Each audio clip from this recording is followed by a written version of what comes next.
Season 8 winner గా నిఖిల్ గెలవడం జరిగింది. అయితే కీలకంగా చూసుకుంటే నిన్న చాలా ఉత్కంఠభరితంగా ఈ గేమ్ అనేది ఫైనల్ ఎపిసోడ్ అనేది జరిగినట్లు మనకు సమాచారం అయితే తెలుస్తుంది. అయితే దీనికి చీఫ్ గెస్ట్ కింద గ్లోబల్ స్టార్ రామ్ చరణ్ చేతుల మీదుగా ప్రైజ్ మనీ గాని గిఫ్ట్ ఇవ్వడం అయితే జరిగింది. అయితే ఇక్కడ కీలకంగా చూసుకుంటే ఈ గత సీజన్ లో ఏదైతే అంటే బిగ్ బాస్ 7 సీజన్ లో కీలకంగా చూసుకుంటే పల్లవి ప్రశాంత్ అనే ఒక రైతు బిడ్డ గెలవడం జరిగింది. ఆ నేపథ్యంలో పెద్ద ఎత్తున అల్లర్లు జరగడం, దాదాపుగా 10 బస్సుల వరకు కూడా అద్దాలు ధ్వంసం చేయడమే కానీ దాదాపుగా ఒక 7-8 కార్ల వరకు కూడా కొంతమంది అభిమానులే కానీ కొంతమంది అసాంఘిక శక్తులే కానీ దాడి చేయడం, కొంత అల్లర్లకు పాల్పడడం జరిగిందని మనం అయితే చెప్పు. ఈసారి అటువంటి ఘటనలు ఏమీ జరగకుండా పోలీసులు అయితే ముందస్తు చర్యలు తీసుకోవడం జరిగింది. దాదాపుగా 300 మందికి పైగా పోలీసులు అయితే ముందస్తు సెక్యూరిటీ కింద అక్కడ బందోబస్తు ఏర్పాటు చేయడం జరిగింది. పైగా చీఫ్ గెస్ట్ కింద గ్లోబల్ స్టార్ రామ్ చరణ్ రావడంతో ఇంకా పెద్ద ఎత్తున అభిమానులు, ఇటు పవన్ కళ్యాణ్ అభిమానులు కానీ, మెగా అభిమానులు కానీ, రామ్ చరణ్ అభిమానులు కానీ ఇలా చాలా పెద్ద ఎత్తున రావడం జరిగింది. కానీ ఇక్కడ కీలకంగా చూసుకుంటే భారీ ఎత్తున బందోబస్తు ఏర్పాటు చేయడంతో నిన్న రాత్రి కీలకంగా చూసుకుంటే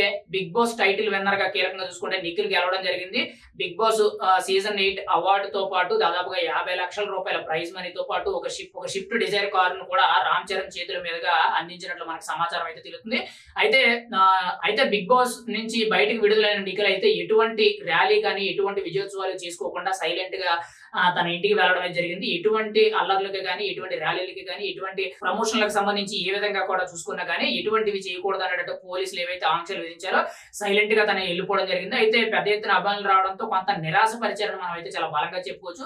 ఏదేమైనా సరే నిన్న రాత్రి అన్నపూర్ణ స్టూడియోస్ వద్ద చాలా పెద్ద ఉద్రిక్తత జరిగే అవకాశం ఉంది. కానీ దాన్ని పోలీసులు చాలా ఆ నేపథ్యంలోనే చాలా కూల్ అండ్ కామ్ గా ఆ బిగ్ బాస్ 8 విన్నర్ ఎవరైతే ఉన్నారో నిఖిల్ తన ఇంటికి తను ఎటువంటి ర్యాలీలు లేకుండా ప్రశాంతంగా వెళ్ళడం జరిగింది. అయితే గతంలో జరిగిన సంఘటనలన్నీ కూడా గుర్తు తెచ్చుకొని పోలీసు భద్రత అయితే కట్టుదిట్టం చేయడం జరిగింది. ఏదేమైనా సరే ఫైనల్ గా చూసుకుంటే ఇప్పటి వరకు కూడా 100 రోజుల నుంచి ఏదైతే బిగ్ బాస్ సీజన్ 8 అనేది జరిగిందో ఫైనల్ గా నిన్నటితో దానికి ముగింపు జరిగిందని మనం అయితే చెప్పుకోవచ్చు. ఫైనల్ గా బిగ్ బాస్ విన్నర్ కింద నిఖిల్ అయితే రావడం జరిగింది. సెకండ్ పొజిషన్ లో అయితే గౌతమ్ ఉండడం జరిగింది. కానీ వీళ్ళిద్దరిలో టైటిల్ రేస్ అనేది ముందు గౌతమే కొడతారు, మన తెలుగు వాడైన గౌతమ్ కి వస్తుంది అన్నట్టు చాలా మంది మాట్లాడడం జరిగింది. కానీ ఫైనల్ గా చూసుకుంటే కీలకంగా చూసుకుంటే నిఖిల్ అయితే చాలా సీరియల్స్ లో యాక్ట్ చేయడం, చాలా మంది సీరియల్ ఎవరైతే అభిమానులు ఉన్నారో వాళ్ళందరినీ కూడా ఆకట్టుకోవడం జరిగింది. వాళ్ళ ఓటింగ్ వల్లే నిఖిల్ గెలిచినట్టు కొంత సమాచారం అయితే వినిపిస్తుంది. ఫైనల్ గా బిగ్ బాస్ హౌస్ లో అయితే 5గురు ఉండడం జరిగింది. అందులో కీలకంగా చూసుకుంటే అవినాష్, ప్రేరణ, నబీల్ అనే వీళ్ళ ముగ్గురు కూడా టైటిల్ రేస్ లోకి రాకుండా ముందుగానే ఎలిమినేట్ అవ్వడం జరిగింది. మిగిలిన ఇద్దరు గౌతమ్ అండ్ నిఖిల్ అయితే